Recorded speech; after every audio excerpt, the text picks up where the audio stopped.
Welcome back into Talking Fitchburg. Joining me this afternoon, the legendary Rich Eggleston from the Fitchburg Historical Society. How you doing, sir? Good. Good. Glad to have you here on a very special day for Fitchburg. Very special. And we already had the proclamation that was on Tuesday. It had to happen Tuesday because that's when council was. So, you know, some of the thunder was there. That's when they cut the cake. But today is the day. Fitchburg became a city 35 Yes. years ago today, and that's why we've got you here. Where do we even begin? Well, let's begin with there's a whole bunch of precursors to this. And it's in 1979, Fitchburg was trying to become a city. Maybe they were even doing that. I'm sure they were doing that before then, but I don't have any clippings of that.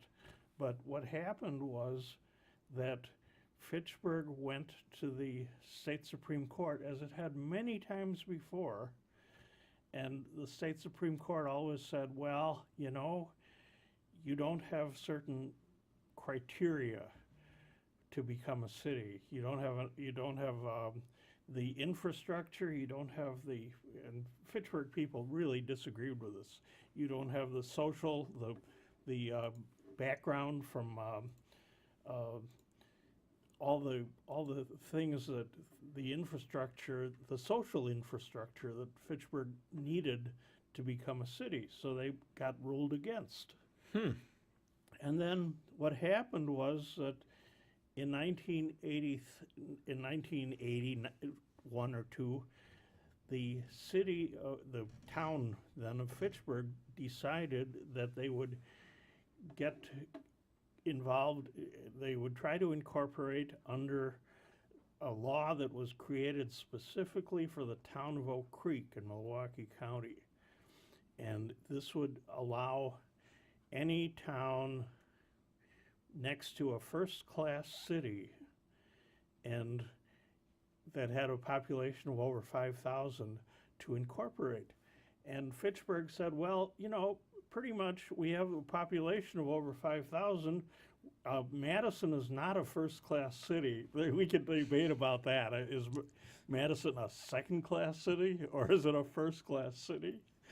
But they decided that they'd incorporate anyway, and they went. Then, of course, Madison took them to the state Supreme Court, and the state Supreme Court, in a 4-3 decision, on this day in 1983, ruled that Fitchburg didn't need that aspect of being a first-class city. So the city of Fitchburg became a city. Woo!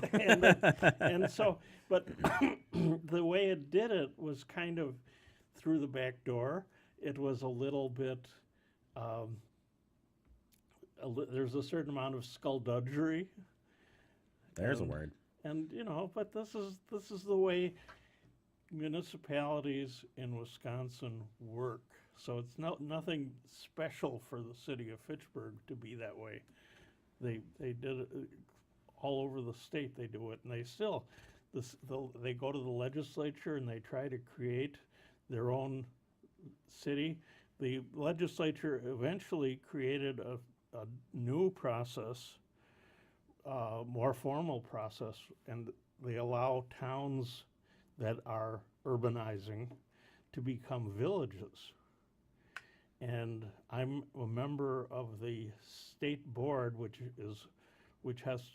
when a circuit court sends us the petition to become a village, we look at it and we say, well, we meet these criteria, these criteria, and these criteria, and therefore you're a village, guys.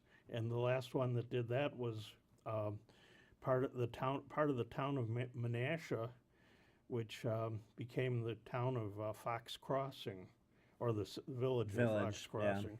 Yeah. And but now they don't allow entire towns. They don't like entire towns to become villages or to incorporate it, as you know, like Fitchburg did. So Fitchburg pretty much became a 35 square mile city. doesn't do it, you can't do that anymore, and there's a reason that you can't, and that is if you go down south on Fish Hatchery Road, pretty soon you're in the country. If you go where I live, you're in the country. And is this a city?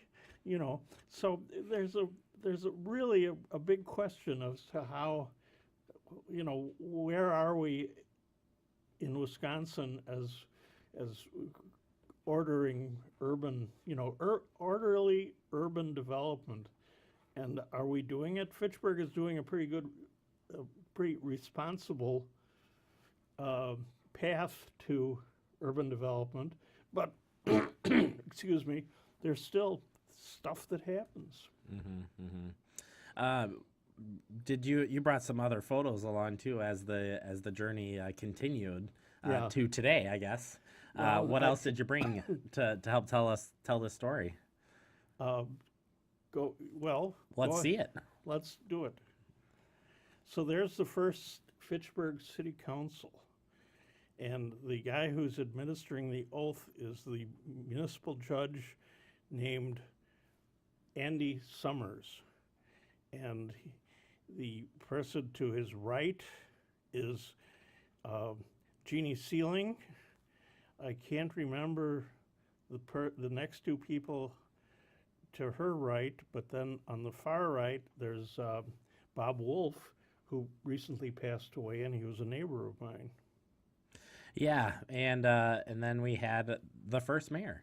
Right. And that's history for you.